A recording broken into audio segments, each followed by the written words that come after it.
Awesome. It's beginning to look a lot like Christmas. Yay! Tonight's our raffle night, guys.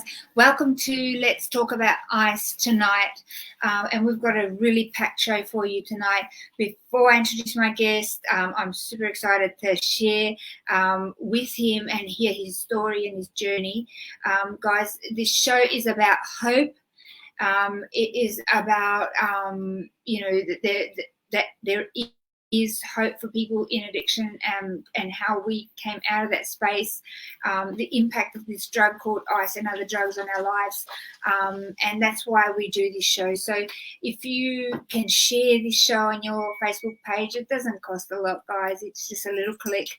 You don't know who needs to see it, and you don't know how far this is going to reach and how many people it's going to help. Every day people are calling in to get help, and whether you're a family member that has a loved one in addiction, or whether you are that person that's been sent this video and you've been living a life entrapped by ice or other drugs or any form of addiction, we want to help you break free from that and create a life worth living, because we've been able to do that, and we're helping people every day. Just to give you an idea, this month we've helped 9 people get into rehab just with our On the Streets program, so our outreach program. That many people that have rung in. So, we're helping families every day. I've had the honour of meeting one of the young men that I was helping his mum while he was in addiction. He went to prison. He served his time and he's turned his life around, and he came in to volunteer yesterday. It was a 2-year journey. But, we can help change lives by supporting through lived experience, coupled with, clinical evidence, best practice. So we want to reach out to you and walk with you if that person is you that are watching the show and you're entrapped in that cycle of addiction. It's a terrible place to stay and destroy your life. So you're worth living, and you're worth having a life that's awesome.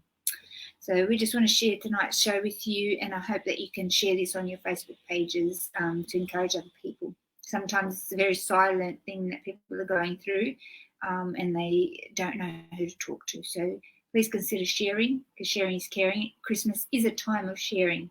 So if I ask you today, please do that. That would be amazing. Before I introduce our guest, I need to say a couple of thank yous. So a huge thank you to some of our sponsors in the last month. Serenity, for the Serenity bags from Share the Dignity. Thank you so much, guys. Share the Dignity provided Serenity bags for us to share to all our people that we do outreach to on the Streets program. Some people are homeless, some people are doing it really hard. And these bags were supplied by them, by Share the Dignity, to support people in need. So thank you so much for your hearts. It's huge, and it means a lot when people receive a gift like that. Thank you to Heritage of Faith for providing some much needed support for a family that's now working with us, but the husband is doing some time for past stuff that he's done while he was on drugs. So you supported them through Christmas with a couple of food parcels and hampers. So thank you, Heritage of Faith Christian Church in Burleigh, for doing that. We really appreciate that, and the families do get a lot of emotion, and they're really grateful for your support. A huge thank you to Document Solutions. They have been absolutely amazing, supplying us with a big commercial printer for years now. And they don't charge us anything. They just, let us use that, and they service it. They supply us inks. Thank you so much for Document Solutions for your help here on the Gold Coast head office. It means so much. We really, really can get a lot of printing done and resources that we can share with the communities.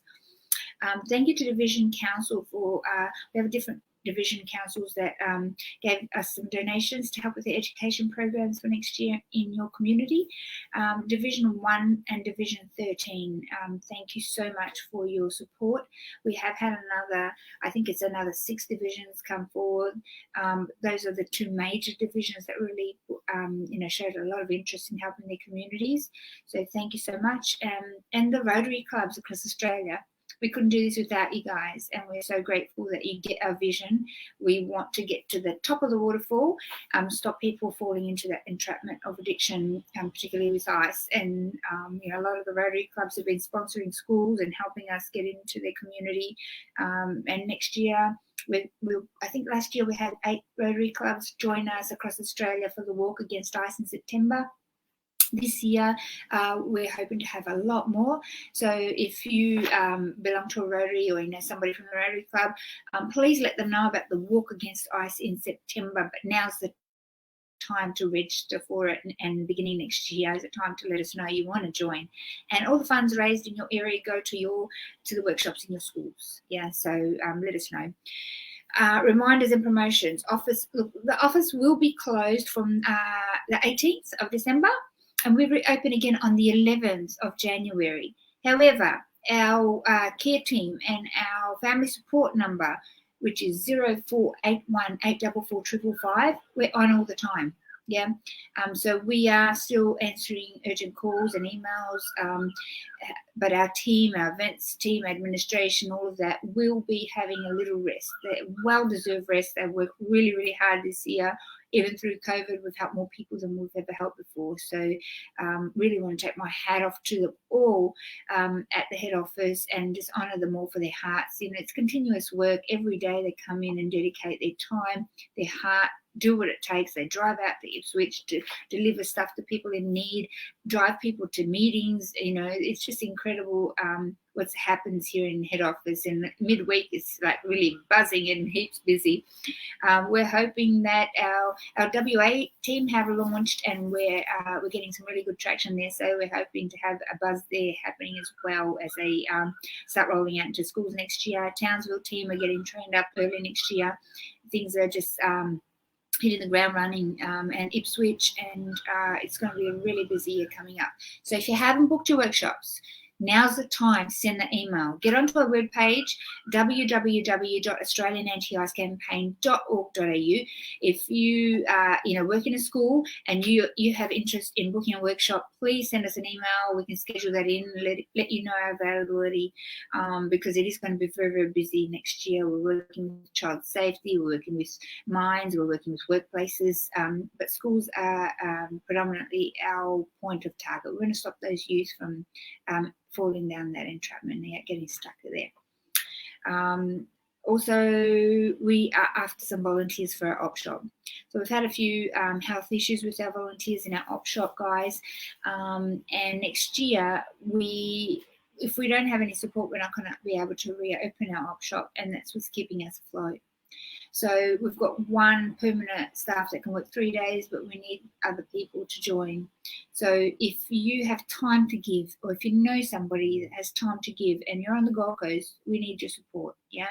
So please private message us, or hop onto our webpage and click volunteer with us and just write us a little bit of a blurb. It's how many days and how we can contact you.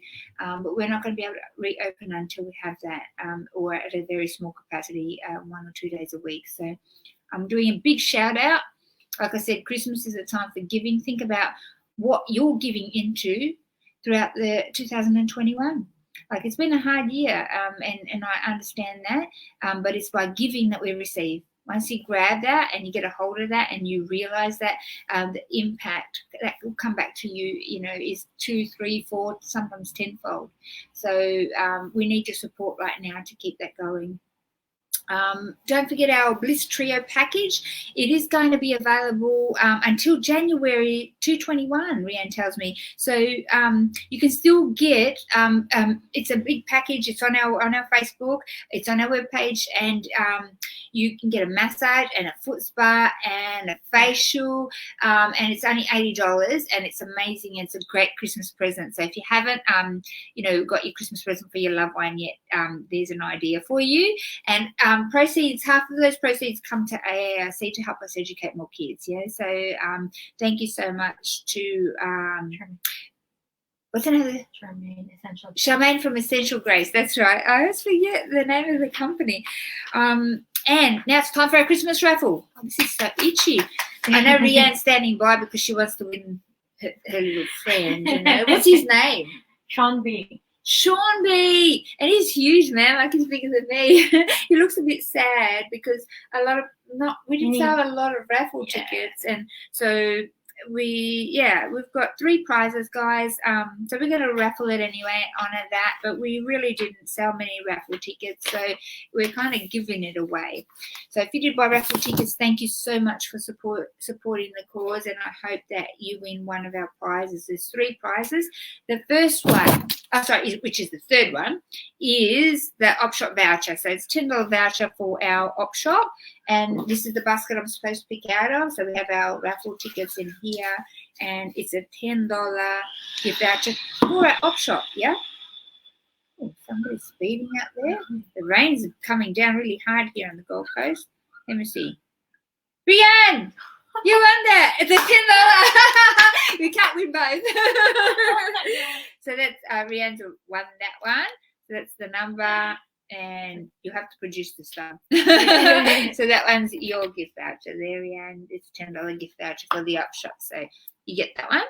The next one is the second prize, collection of children's books. Now, if you haven't seen this, you haven't been paying attention, man. If you have grandkids, like, these books are like brand new, and there's all these amazing kids stories, and there's about 12 books in here.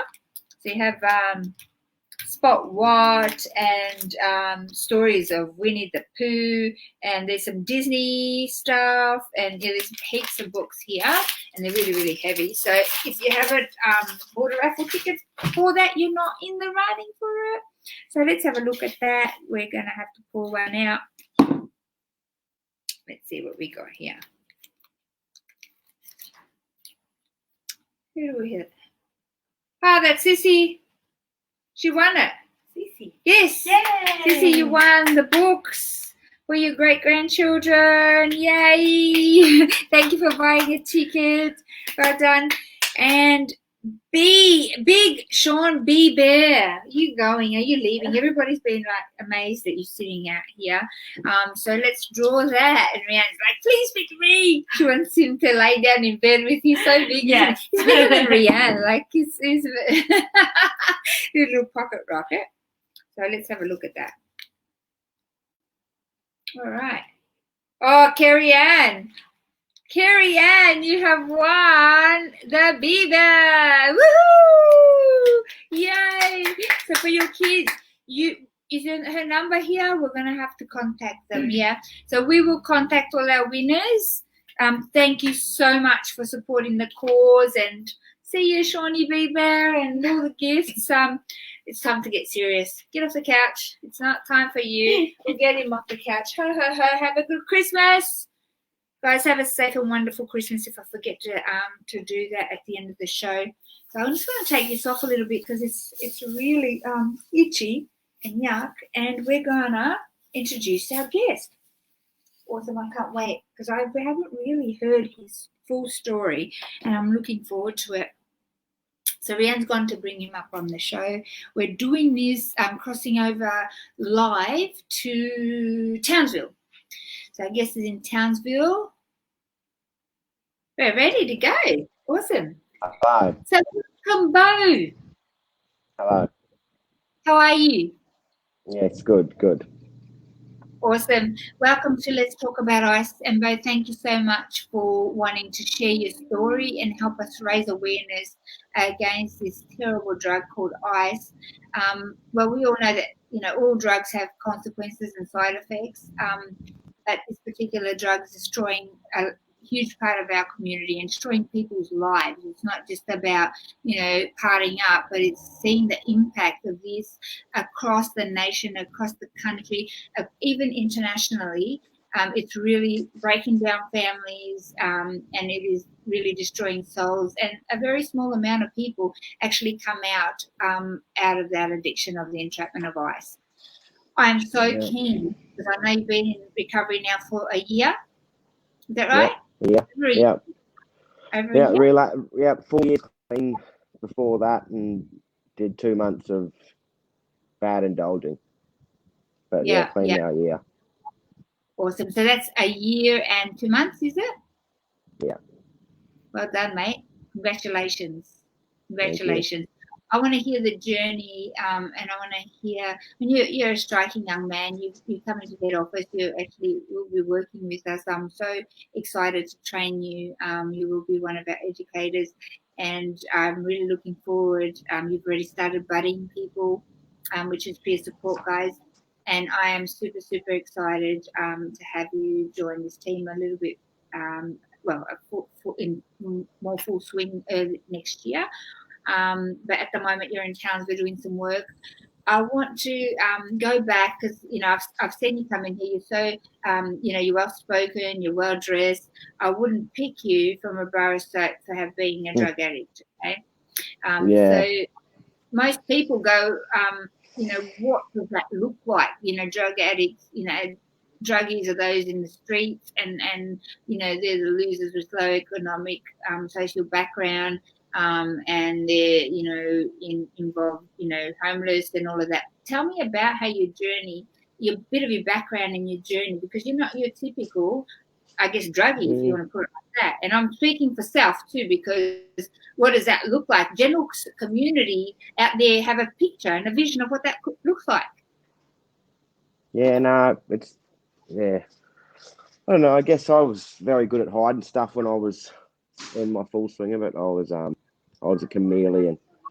I could hide things from other people and to get what I wanted when it come to that drug, I guess. Yep.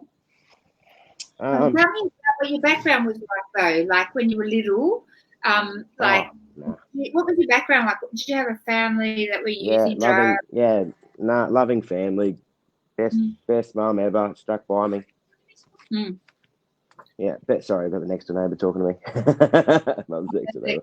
Okay. Loving, still at the same neighbourhood. Yeah, loving family. Had a good mum.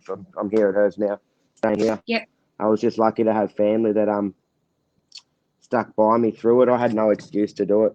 I just tried it, and it was awesome. And then I thought it was social, but it turned to being, when you're doing it by yourself, it ain't social anymore.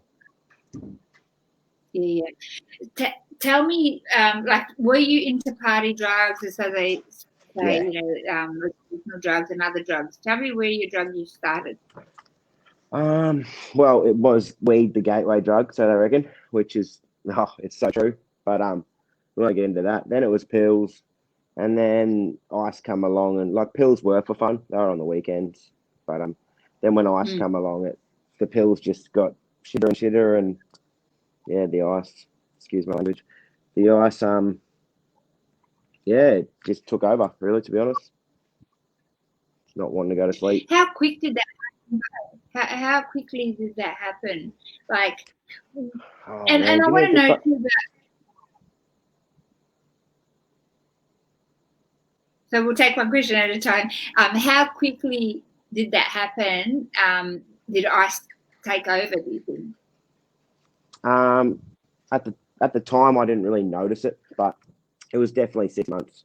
I wouldn't do it all the time, and then all of a sudden it was just, you needed it to stay awake, like even just to go to work. Like, I always worked, which I justified why I was allowed to do what I was doing, but it was definitely, after 6 months, it was in control. Yeah. And tell me, how old were you, like, when you started using drugs? Like, I was late. I started weed, like, I didn't even know what ice was, so I was like 22. So when you weed, drugs? Yeah, say again, sorry. How old were you when you first decided to try drugs? Like 16. I tried weed.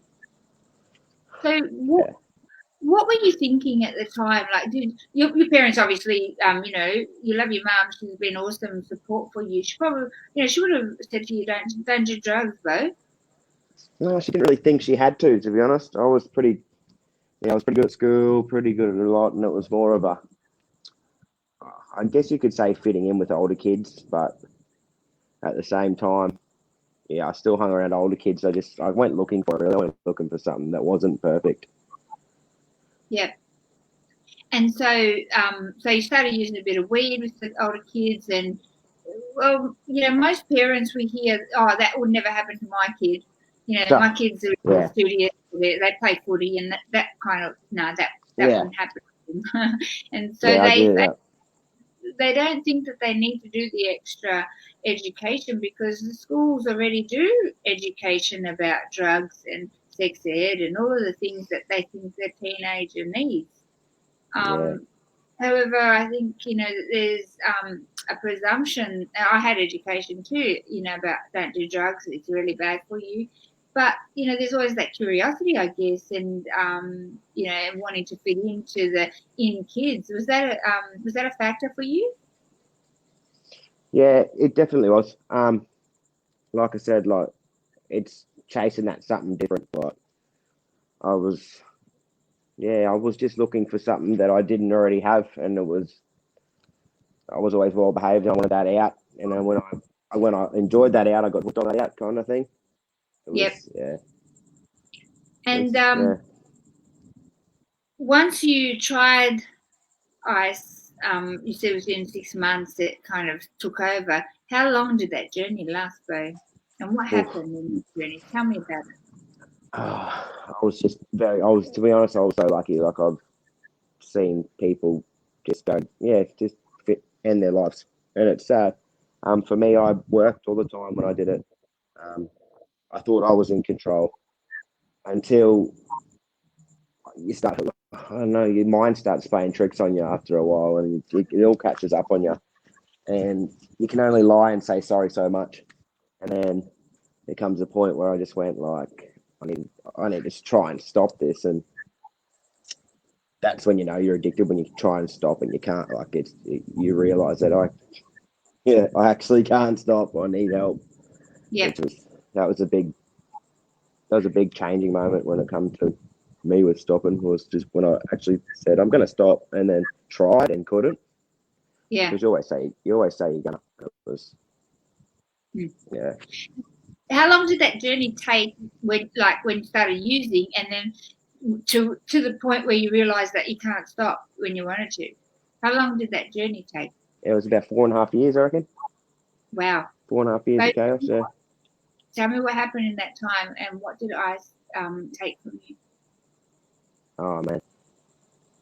Yeah, it took a lot. I've only got. I'm lucky to have true friends and true family that I've still got in this to this day that stuck by me.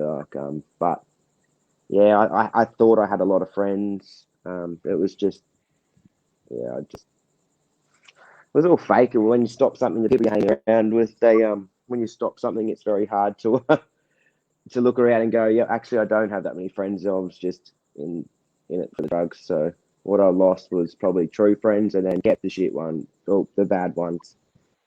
And yeah, I was just lucky enough to keep my family. Yeah, what about you, like internally, in terms of who you were? You're a smart boy, a smart guy. When you started using drugs, how did it affect you physically? Tell me about. I don't know about you, but I don't know. Most people go into psychosis, and yeah, definitely. Tell me about what that journey was like, mate. Tell me about, because people at home don't get it, right? So they don't know what happens in psychosis. Tell me about how that was for you. Did you have kids? You married? I've got a young. Yeah, I've got a young girl. She's 3. She's light of my life. I think everyone says that, but she really is. What it did to me when I put it down for so long and then picked it back up for that 2 months, what it did to me was the most mind-opening, scariest thing I've ever experienced in my life. I was in full-blown psychosis, living by myself for the first time, and I thought people were in the walls. I had every number plate that had an X in it, like the letter X. It was in on a conspiracy that people were after me. I went through 6 different email addresses. My next door neighbours both sides were shit scared of me because I'd be tapping on walls and running around, digging holes in the yard, thinking it was just chaos, like absolute chaos. And you don't want to tell people because then they think you're crazy because you think it's real. I dead set 100%. You could try and tell me right now, like back then, it was real in my head. And then to tell people that, to trust someone to tell them that, and then if it isn't in your head, then you're losing it. So it was like hiding two secrets, you know what I mean? Like hiding your goose and then hiding that you literally think everyone's out to get you. Yeah. So how did that and impact your family, bro? How um, how I did your think days? like I said, I mean, if, in the long run, it's affected like that. Me doing that in the long run, that short period, that craziness in the long run, I'm glad I went through it. It scared the living out of me, and Yeah. I kind of needed it just to know that it's not.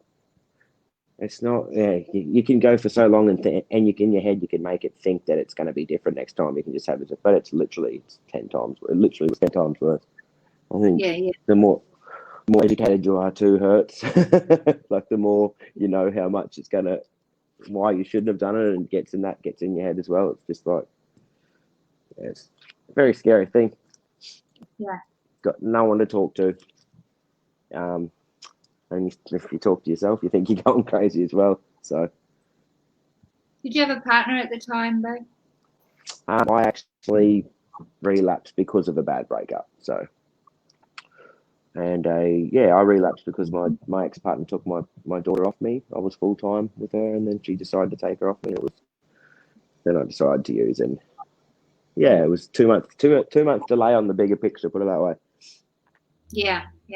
And at the time, how long were you in recovery? How long were you not using when you relapsed?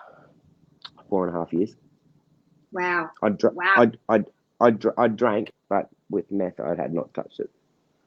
So yeah. So do you think, what have you done different now, Bo? Like, how do we know, like, for instance, that you're not going to relapse after 4 years? Like, what have you done different now? Why is it different?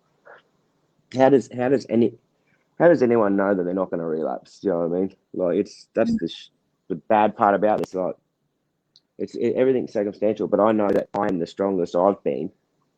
I'm the strongest I've been now, just because the sheer fact that I'm literally see a life at the end. You know what I mean? I have a life with my daughter. I've just won her week on, week off. I'm a good dad. You know, I might not earn as big of money as I used to, but I'm trying to do something that I can put my head on my pillow at night and go, well, you did something today. You know, I guess it's just knowing that it's just I'm just one shot or one pipe away from being 10 times worse than I ever was. And I guess it's a lot to do. For me, it's like, it's fear and then it's belief at the same time. It's yeah. just seeing that the grass is greener, I guess. Yeah. You can have a life that you worth living. You can have a family and a job and have hopes and dreams and achieve them. But see, this drug will stop us from achieving any of that. It's just going to strip us. It's there to still kill and destroy our life. It's not going to give us the ultimate goals and life that we want to live. Have I lost Bo? I think I've lost Bo on the internet. So Rianne's trying to get him back on board, guys. We have to put a framework in place. We've got him back now. Yeah. Awesome. Yeah, awesome. So I was just explaining to people that we have to put a framework in place to help us at those times when we are at our weakest, and that the opportunity to use again is going to come. So everything that you've worked for, and you know how hard recovery is, everything that you worked for to get back, you're going to let that one time use steal all that from you again. And you're going to go, not only back to where you started, but you always go further back because there's other consequences of relapse as well. So I know that it was worse when I relapsed than it was the time before. And I'm like, I don't want to do this anymore because this is not the life I want. So we have to make a decision. Okay, I know that when I got weak and I got emotional, I used, as a form of masking my emotional, what was happening. How am I going to prevent that from happening? Because that's not the outcome I want. So we've got to learn to play the tape. as so we speak it when we're budding somebody. Play the tape to the end and see if that's the outcome you want. And if that's not the outcome you want, make a different choice. Somehow or other, make a different choice for your life, for your future. So I guess when we talk to people in recovery, it's like, what have you done different to put that framework in place for you? It's something we're thinking about, because I know myself, I've had plenty of opportunities to that has invited me to use again. Yeah, and I'd be lying if I said that I didn't remember that first hit. I was explaining I did a media thing today with Mamma Mia, and I was explaining that if I gave you chocolate, and a really nice chocolate to eat, and then you tasted that chocolate, but then I told you that you can't have that ever again because you could die, and it was poisoning your system and it's going to steal your life. But you remember how that chocolate tasted, but you're not allowed to have it ever again because it destroys your vascular system, your family, it steals your health, your mind, your everything you love. It's a very difficult balance, but the only way to stop from having that chocolate is not focusing on how good it tasted, but the outcome that it gave you. And it's called playing the tape to the end and saying, yeah, I have choices. The choice is mine. And what else can I do in the face of that? Meetings are really good too. Do you do some meetings now? I'm not a big meeting person. I'm more, I go to church when I need it for top up. I pray a lot. Yeah. I have a good foundation. Like I said, I could count my friends on my hand here, and when I need anything, and I need to just vent, I have certain people that I can ring and I talk to that just can just listen. And even if I am talking chaos, they still listen, and then don't even have to give me an answer. They just have to listen. Really important. That's why we do the tripod, Bo. As you know, we put the tripod in place. We have a buddy, guys, and we have a counsellor, and it's important that we have that framework of support. And then we either go NA or church or a community of people who are non-judgmental and will help love you back to life. That's what that group therapy is about. So, we encourage people to get on this tripod system of support. If you have been trying to get clean, and we're talking to you out there, and you haven't put a framework around you, give it a shot. Contact us. Let us help you with some resources and counselling, a buddy. Put that in place because it is so much easier. Some people are dead set against not going to rehab. Did you do rehab? Yeah, I've been twice. So the first time I got clean, I went to rehab. I did 7 months, and then when I had that 2-month little play up, I just went in and to Mirakai, and I did 4 weeks, and just to try and get the ball back rolling again. Yep. And it helped. Yep, that's good. It helped a lot. It does help. Of course, they have all the tools there, and really get us to refocus on using those tools to have the ultimate outcome that we're wanting. And so I did counselling externally, but I was scared to go into rehab because I thought I was going to get locked up, and I thought it was like a jail because I was in a bit of psychosis. And it's like, if I knew now, then what I know now, I'd be like, man, I just everyone coming out for help, go to rehab. It's so much easier, man. You don't have to cope with life, and you can really focus. Hey, tell us a little bit about how you. How what? Sorry, rehab. Yeah. Oh man, rehab for me, it's good to have people. I think it's great for a kickstart. Like you're away from something, you're away from the normal, and you're also with people that are trying to do the same thing. So there's that central goal where everyone's, they're trying to, even if they think they're not, they're still there. So they're obviously trying, even if they're in denial. You're still there trying to do the same thing, and it gives you routine too. Like if you don't have a routine, like just simple things like wake up, make your bed. Like that starts for me. If I don't make my bed, and that's the start of my day. That's the platform, you know what I mean? So just little stuff, and I get up and exercise every morning. They just teach you things that to keep a different, a healthy routine instead of your normal routine. Do you know what I mean? Yeah. And can I ask you something? Yeah, of course. That's what this is for. Do you have ADHD? Am I ADD? Yeah. My mum thinks I am. I've never been diagnosed. I've definitely. I could put her on, and she'd tell you a different story. Not that Um, you look it, right? But I just I can't find sit still. I can't sit still. most of us do. Most of us do, and we also have OCD, which is we want everything like to be like Yeah, organized. I'm I pretty can't have a tight. picture. I'm pretty tidy. Yeah. And I guess without a system or structure in place, it's really easy to get off track for us.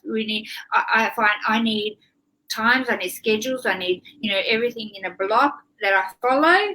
I have these vitamins in the morning, and then I do this, that's my routine. Yeah. And if I get outside of that, I get uncomfortable, and I feel like I'm losing control, and that is it. Putting yourself in a dangerous spot, because then your emotions rise and then you act from a place of emotion.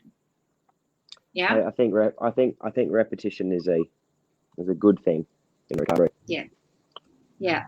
Bad thing in addiction. Bad thing in addiction. Good thing in recovery. It's channeling it into the right direction. Yeah. And there's nothing wrong with OCD and ADD. It's like you've just got highly successful people have those attributes. It's something in the brain that works different to other people, but you've got to channel that in the right direction. You've got to a positive outcome and not a negative self-destruct. I was really interested in some of your thought processes when you started using drugs and ice. What were you thinking when you're hiding it from your family? And did you think I shouldn't be doing this, or hey, everyone does it? What was it behind? What were your thought processes? To be honest, I think it. Oh man, this is a hard one to answer, because I think that I was conscious of what I was doing was wrong, but I also didn't really feel how wrong it was until I stopped.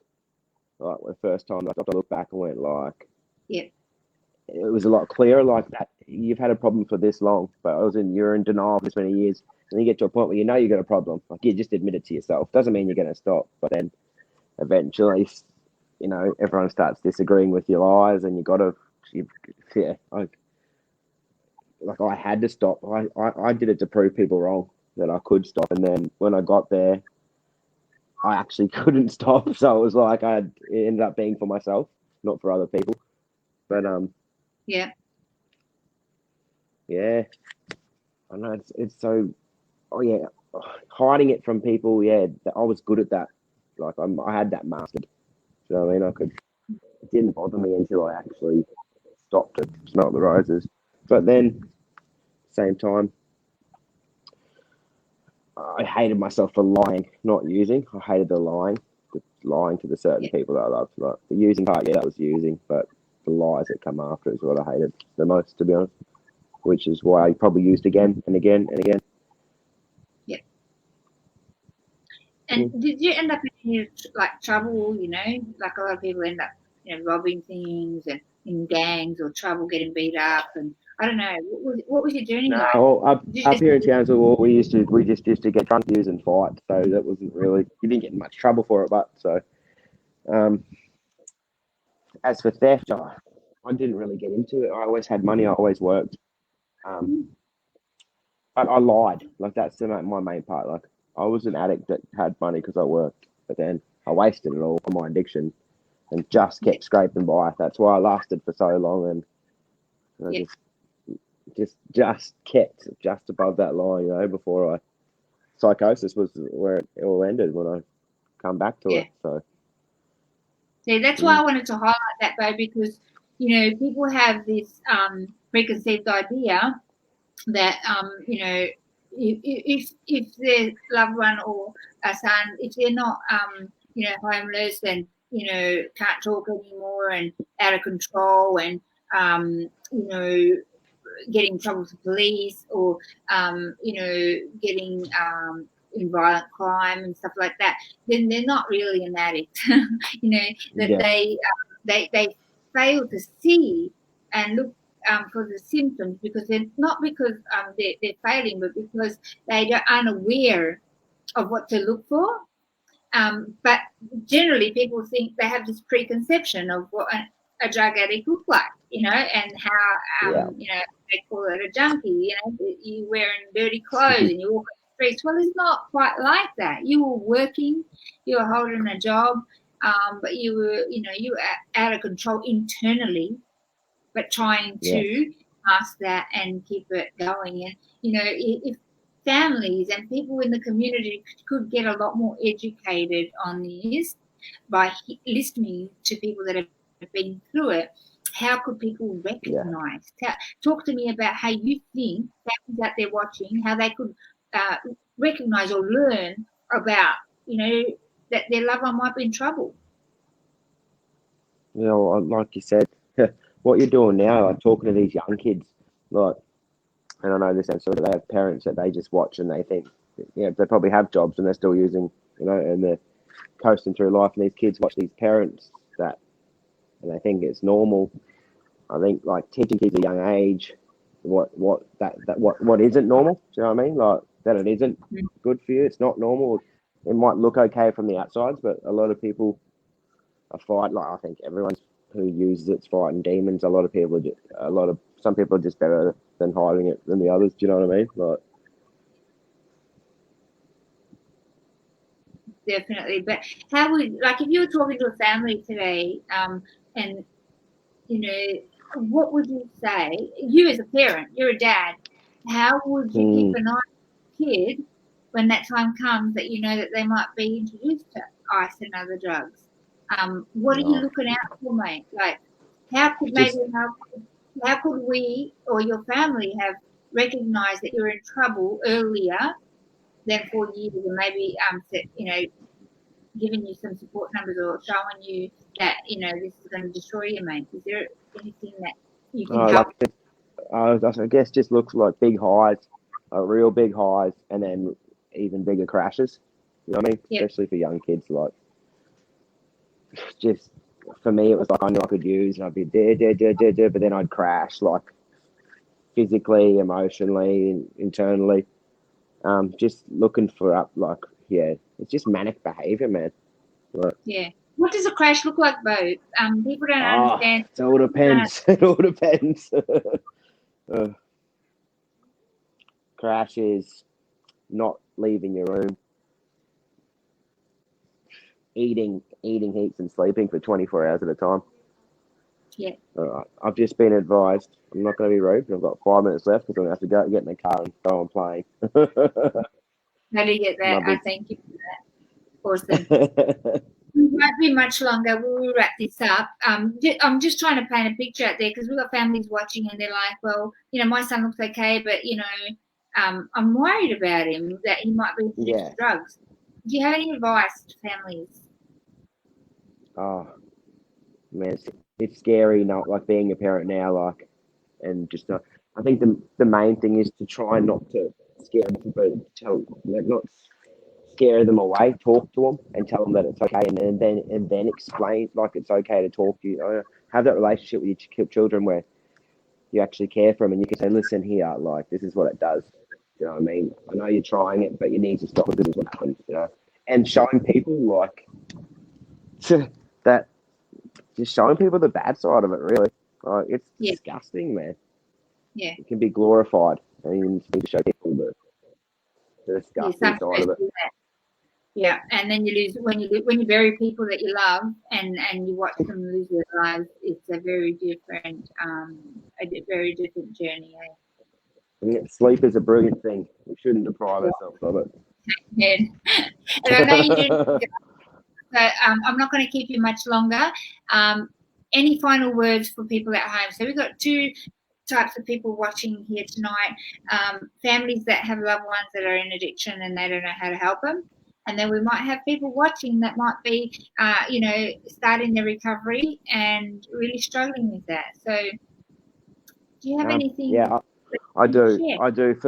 For me to get through the other side, and I know it's a small percentage, was just having that one person that had that unconditional love for me, and that was my mum. And she I did some cruel, not to her, but lied and cheated and done a lot of things that she did not agree with. But at the end of the day, yeah, she was angry, but she was always there next to me to say that, you know, it's not okay, but I'm here with you to go through to fix it.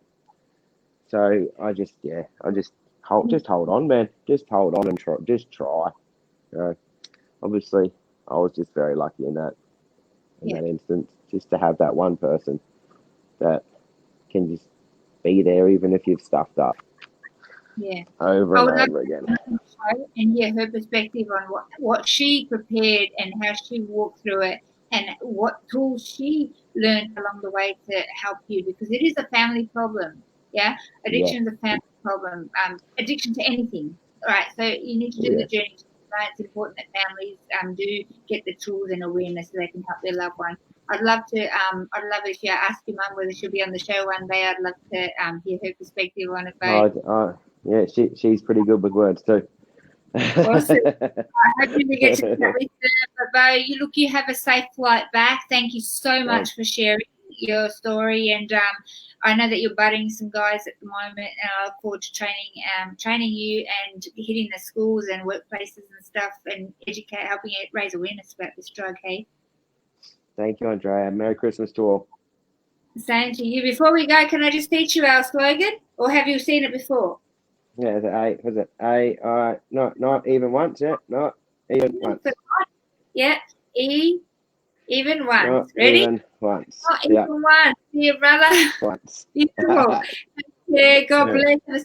We'll see you back on the coast. Merry Christmas, brother. Bye. Awesome. And that was our Let's Talk About Ice show tonight, guys. I'm so grateful for Bo sharing his story. It is a long journey in recovery. It takes 12 to 18 months for your brain to be totally, healed, balanced, and for your recovery to really kick in full swing. But he's doing amazing. He's got an incredible amount of support. He has a church group, and he has counselors, and he has his family, and he is now engaging with AARC and has the full support of our family here at AARC. So if you are watching this show, if you might have been sent this show, somebody that loves you and cares about you might have sent you this show, so that you can have a listen to Bo's story. And it destroyed his life. He lost his kid, he lost his partner, he lost people that suicided along the way. He managed to get out of that entrapment, and there is hope for you as well, for your loved one. And and if you need support, please call us. That's what we do.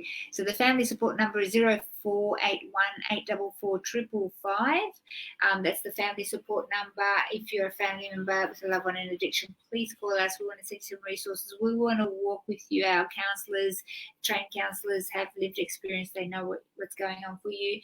There's no shame in it. We just want to give you some tools to help.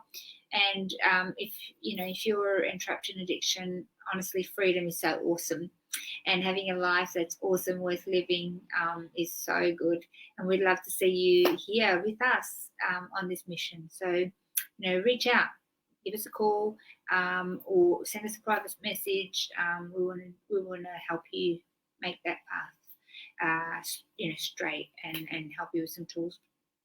So everybody have a very Merry Christmas. Be safe. Please don't drink, drive. Be careful with substance use, please. It could take you to hell that one time. We care about you, and we're here to support you and help you along the way.